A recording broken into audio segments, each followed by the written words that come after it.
কেন্দ্ৰীয় গৃহ মন্ত্ৰালয়ে জাৰি কৰা নীতি নিৰ্দেশনাৰ অধীনত 15 অক্টোবৰৰ পৰা 50% দৰ্শকৰ উপস্থিতিৰে দেশৰ চলচ্চিত্ৰ গৃহসমূহ পুনৰ মুকলি কৰাৰ সিদ্ধান্ত গ্ৰহণ। ৰাজ্যত কৃষকৰ ব্যৱসায়িক দিশটো টনকিয়াল কৰাৰ বাবে মুখ্যমন্ত্ৰী সোণোৱালৰ কিষাণ ৰথ শীৰ্ষক মোবাইল এপ মুকলি।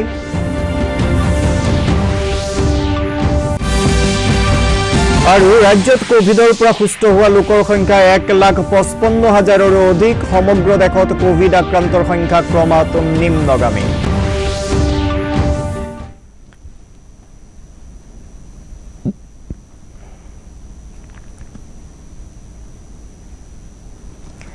নমস্কাৰ, পুৱাৰ বাতৰিলৈ স্বাগতম। ষ্টুডিঅ'ত মই নৱজিৎ ডেকা। এতিয়া বিতং বাতৰি। কেন্দ্ৰীয় গৃহ মন্ত্ৰালয়ে ইতিমধ্যে জাৰি কৰা নীতি নিৰ্দেশনাৰ অধীনত অহা 15 অক্টোবৰৰ পৰা 50% দৰ্শকৰ উপস্থিতিৰে দেশৰ চলচ্চিত্ৰ গৃহসমূহ পুনৰ মুকলি কৰা হ'ব। কেন্দ্ৰীয় তথ্য আৰু সম্প্ৰচাৰ মন্ত্ৰী প্ৰকাশ জাভ্ৰেকাৰে কালি নতুন দিল্লীত চলচ্চিত্ৰ গৃহসমূহ পুনৰ মুকলিৰ বাবে মানসম্পন্ন ব্যৱস্থাৱলী চমুকৈ SOP মুকলি কৰি এই বিষয়ে প্ৰকাশ কৰে। তেওঁ কয় যে কোভিড সৃষ্ট পৰিস্থিতিত শাৰীৰিক দূৰত্ব বৰ্তাই ৰখা নীতিৰ অধীনত দৰ্শকৰ মাজত পৰ্যাপ্ত ব্যৱধান ৰাখি আসনৰ ব্যৱস্থা কৰা হ'ব। মুখত মাস্ক পৰিধান আৰু চেনিটাইজাৰ ব্যৱহাৰ কৰাটো বাধ্যতামূলক হ'ব আৰু চলচ্চিত্ৰ প্ৰেক্ষাগৃহসমূহত যথোপযুক্ত বায়ু চলাচলৰ ব্যৱস্থা ৰাখিব লাগিব। মন্ত্ৰীগৰাকীয়ে লগতে কয় যে চলচ্চিত্ৰ প্ৰেক্ষাগৃহসমূহত প্ৰদৰ্শনী আৰম্ভ হোৱাৰ ঠিক আগে আগে কোভিড প্ৰটকলৰ নীতি নিয়মৰ বিষয়ত সজাগতা সৃষ্টিৰ প্ৰতিফলন ঘটাই 1 মিনিটৰ দৃশ্য প্ৰদৰ্শন কৰিব লাগিব। का स्क्रीन होगा तो 100 लोग आ सकेंगे। एक कुर्सी छोड़कर एक कुर्सी ऐसी बैठने की व्यवस्था होगी। पूरी मास्क लगाना होगा, उसके साथ सुरक्षित दूरी, मास्क और सैनिटाइजर इसका उपयोग बाध्यकारी है। कोरोना के संदर्भ में फिल्म 1 मिनट की या अनाउंसमेंट या तो शो के पहले भी और मध्यंतर के पहले और मध्यंतर के बाद ये दिखाना कंपलसरी।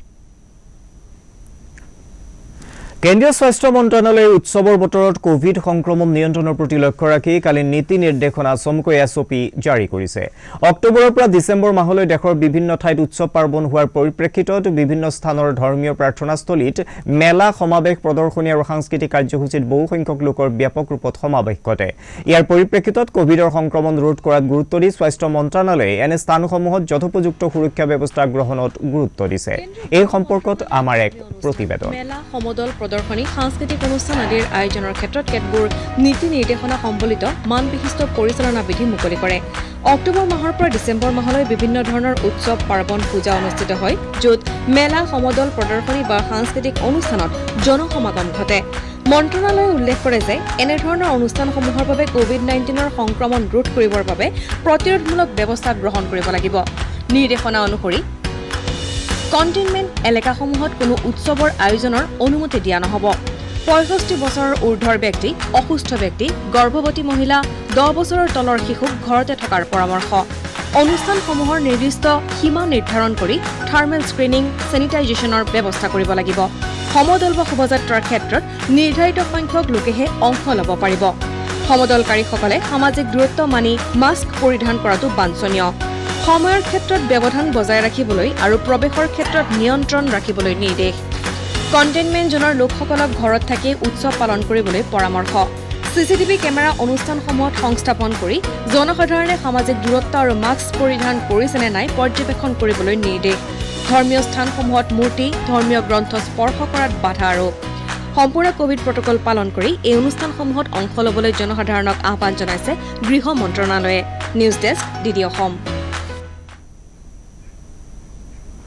কেন্দ্ৰীয় বৈদেশিক পৰিক্ৰমা দপ্তৰৰ মন্ত্ৰী ডক্টৰ S জয়শংকৰে সক্ৰিয় আৰু বহুত্বৰে পৰিপূৰ্ণ গণতন্ত্ৰৰ প্ৰমূল্যবোধত গুৰুত্ব আৰোপ কৰি কয় যে কোৱাড ৰাষ্ট্ৰসমূহে ভাৰতৰ প্ৰশান্ত মহাসাগৰীয় অঞ্চলকে ধৰি বিভিন্ন স্থানত মুকলি আৰু সহজ গ্ৰহণযোগ্য ব্যৱস্থাসমূহৰ প্ৰয়োজনীয়তাৰ হকে কাম কৰি যাব।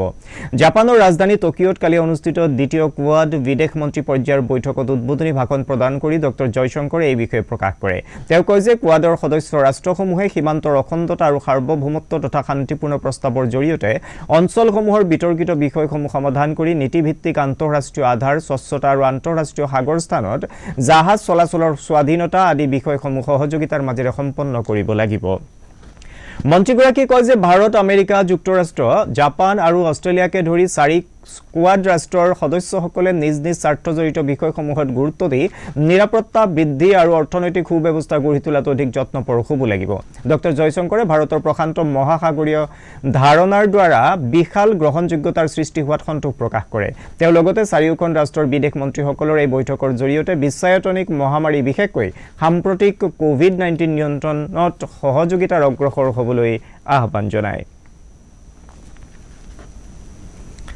মুখ্যমন্ত্ৰী সৰ্বানন্দ সোণোৱালে কৈছে যে অসমৰ কৃষকসকলে বিজ্ঞান আৰু প্ৰযুক্তিৰ ব্যৱহাৰেৰে উৎপাদন আৰু বজাৰ ব্যৱস্থাত প্ৰতিযোগিতাৰ জৰিয়তে তেওঁলোকৰ উৎপাদিত সামগ্ৰী বিশ্বৰ যিকোনো স্থানতে বিক্ৰী কৰি অৰ্থনৈতিক সফলতা অৰ্জন কৰিব পাৰিব মুখ্যমন্ত্ৰীয়ে কালি গুৱাহাটীৰ অসম প্ৰশাসনীয় পদাধিকাৰী মহাবিদ্যালয়ত আয়োজিত অনুষ্ঠানত ৰাষ্ট্ৰীয় তথ্য কেন্দ্ৰই স্থাপন কৰা ব্যৱসায়িক সুব্যৱস্থাৰ কিষাণ ৰথ শীৰ্ষক এটা মোবাইল এপ মুকলি কৰি এই বিষয়ে প্ৰকাশ কৰে তেওঁ কয় যে এই এপৰ জৰিয়তে ৰাজ্যখনৰ কৃষকসকলে মুকলি বজাৰত উৎপাদিত সামগ্ৰীৰ ক্ৰয় বিক্ৰয়ৰ লগতে প্ৰতিযোগিতামূলক বজাৰ ব্যৱস্থা গঢ়ি তুলিবলৈ সক্ষম হ'ব এই এপৰ জৰিয়তে কৃষকৰ আয় বৃদ্ধিৰ লগতে সমাজৰ অৰ্থনৈতিক ব্যৱস্থা সুদৃঢ় হোৱাত অৰিহণা যোগাব পাৰিব বুলিও তেওঁ প্ৰকাশ কৰে বৰ্তমানৰ ৰাজ্য চৰকাৰে কৃষকসকলৰ কল্যাণৰ বাবে বিভিন্ন আঁচনি গ্ৰহণ কৰাৰ লগতে কৃষি আৰু আনুষংগিক খণ্ডৰ প্ৰচুৰ সম্ভাৱনাসমূহ কাৰ্যকৰী ৰূপত গঢ়ি তুলি যুৱ প্ৰজন্মক আকৰ্ষিত কৰাত গুৰুত্ব দিয়া হৈছে অনুষ্ঠানত কৃষি মন্ত্ৰী অতুল বৰা মুখ্যমন্ত্ৰীৰ মিডিয়া উপদেষ্টা ঋষিকেশ গোস্বামী আৰু শান্তনু ভৰালীৰ লগতে জ্যেষ্ঠ বিষয়াসকল উপস্থিত আছিল মই কেইজনমান ভেণ্ডৰ মাজতেই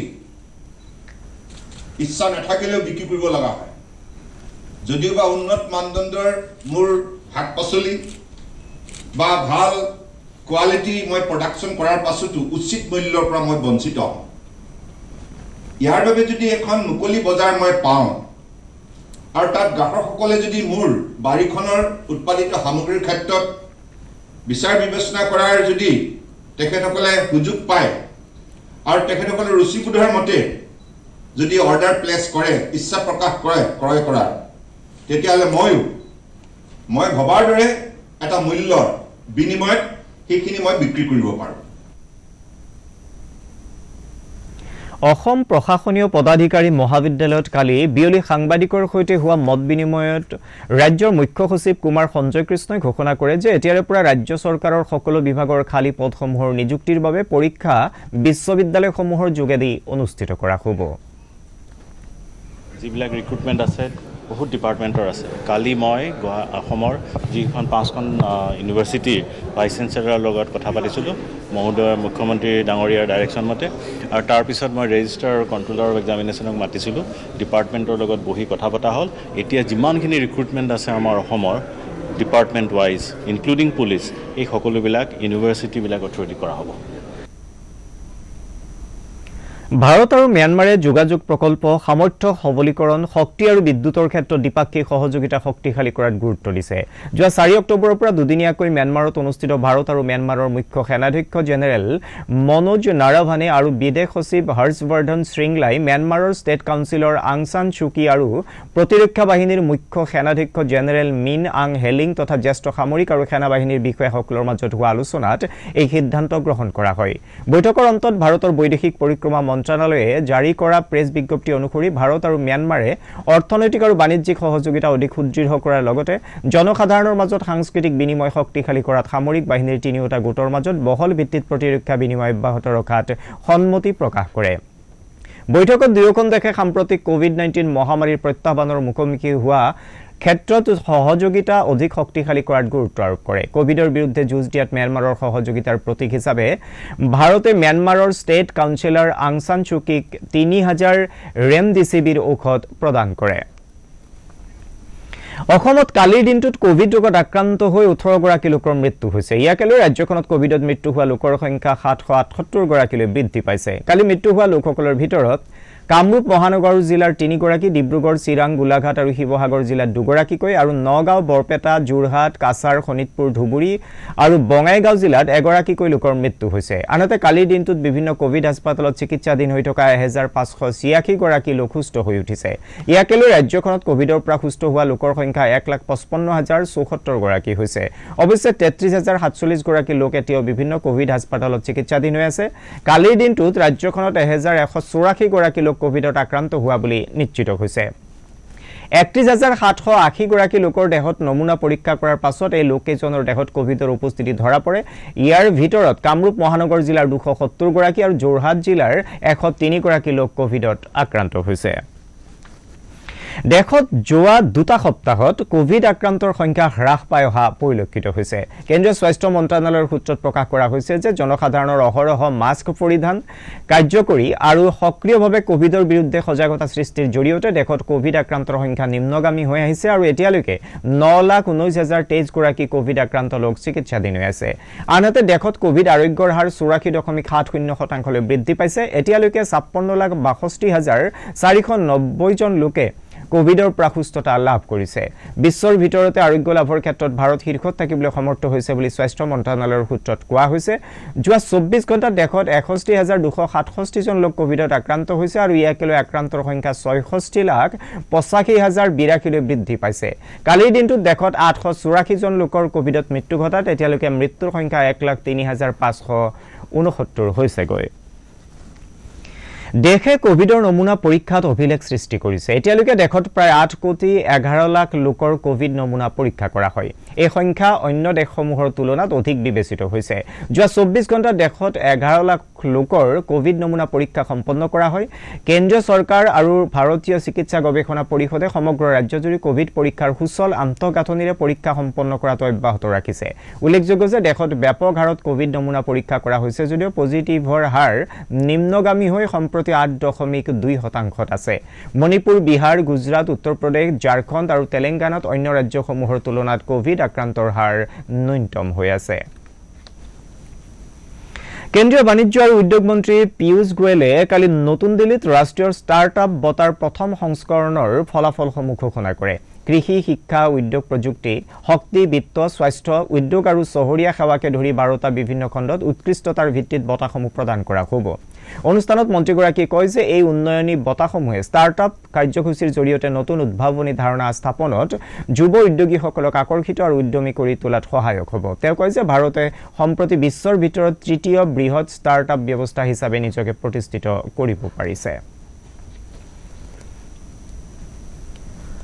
অসম চৰকাৰৰ স্বাস্থ্য, শিক্ষা আৰু গড়কাপ্তানি মন্ত্ৰী ডক্টৰ হিমন্ত বিশ্ব শৰ্মাই মঙলবাৰে নগাঁও চহৰৰ সমীপৱৰ্তী বৰহমপুৰ ভেৰভেৰীস্থিত মহামৃত্যুঞ্জয় মন্দিৰত উপস্থিত হৈ মন্দিৰৰ নৱনিৰ্মিত ভৱন নিৰ্মাণ কাৰ্য পৰিদৰ্শন কৰে। উল্লেখযোগ্য যে অহা বছৰৰ মাঘী পূৰ্ণিমাত ৰাইজৰ বাবে মুকলি কৰিব পৰাকৈ পূৰ্ণগতিত কাম কৰিবলৈ পৰিচালনা সমিতিক সহায় কৰিব বুলিও তেওঁ আশ্বাস দিয়ে। এই মন্দিৰ পৰিদৰ্শনৰ সময়ত মন্ত্ৰীগৰাকীৰ সৈতে তেজপুৰৰ সাংসদ পল্লৱ লোচন দাস আৰু কাৰ্বি আংলঙৰ মুখ্য কাৰ্যবাহী সদস্য তুলিৰাম ৰংহাঙো উপস্থিত আছিল।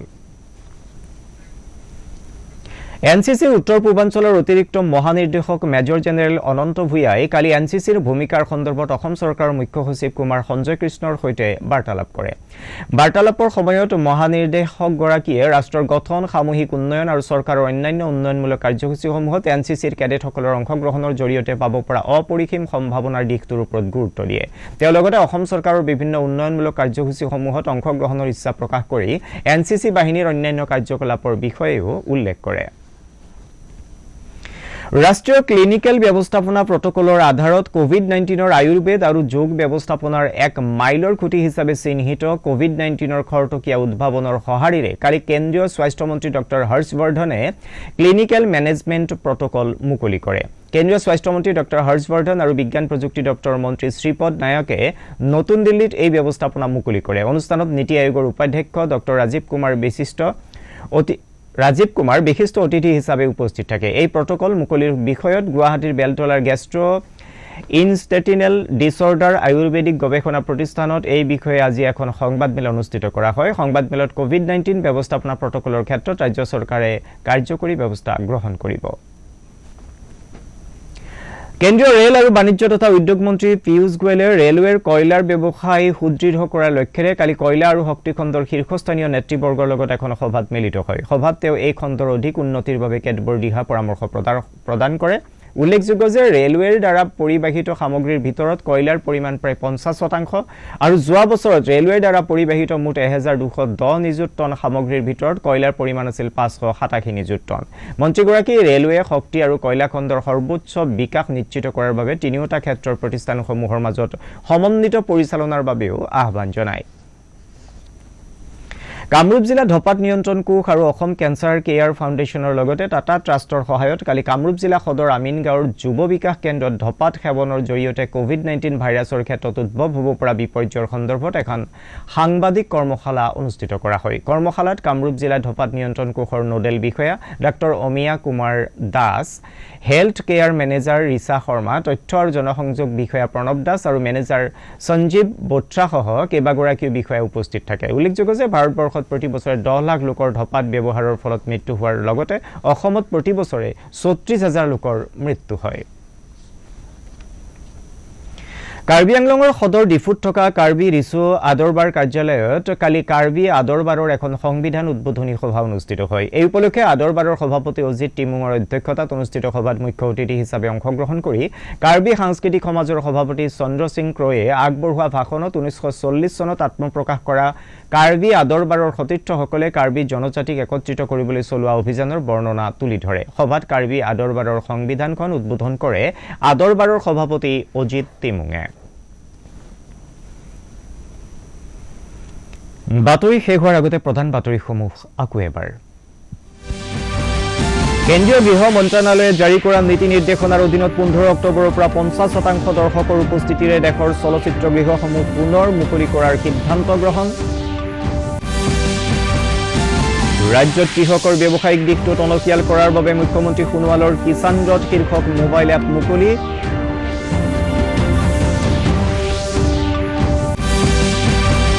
আৰু ৰাজ্যত কোভিডৰ পৰা সুস্থ হোৱা লোকৰ সংখ্যা 1,55,000ৰো অধিক। সমগ্ৰ দেশত কোভিড আক্ৰান্তৰ সংখ্যা ক্ৰমাৎ নিম্নগামী।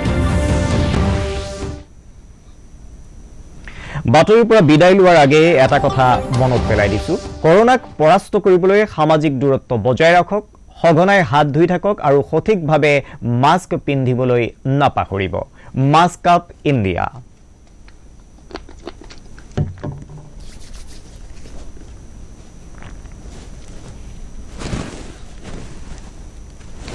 এতিয়াৰ বাতৰি ইমানে। পৰৱৰ্তী বাতৰি আবেলি 4 বজাত। নমস্কাৰ।